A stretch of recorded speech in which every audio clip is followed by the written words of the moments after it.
día, ¿cómo están todos? Que se escuche esa energía por esas lenguas originarias que les traemos el día de hoy. Mi lengua materna es el cuicateco, es de la región originaria de la región Cañada del estado de Oaxaca. Entonces espero que les guste, es un poco de poesía que les traemos y pues espero que nos den las mejores calificaciones, ¿verdad? Dice así.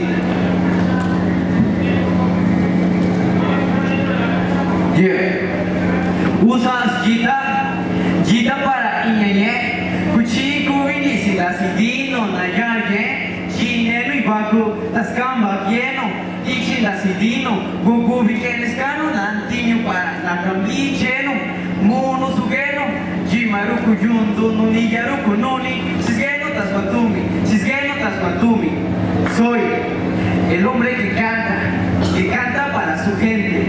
Vengo a contarles qué es lo que hacemos en mi pueblo orgullosos. Hablamos cuicateco. Cuando nos visiten verán lo que hacemos.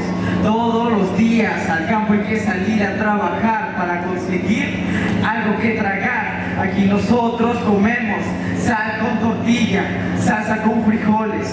Eso comemos cuando dinero no tenemos. Eso comemos cuando dinero no tenemos.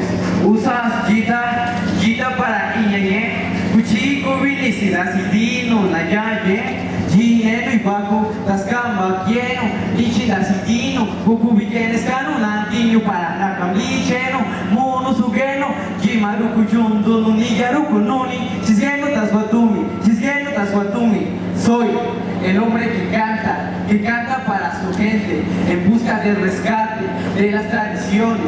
En mis canciones mi lengua escucharás, ponles atención y quizá aprenderás esta bella lengua en la Cañada de Oaxaca. Solo encontrarás, mejor visita el lugar, seguro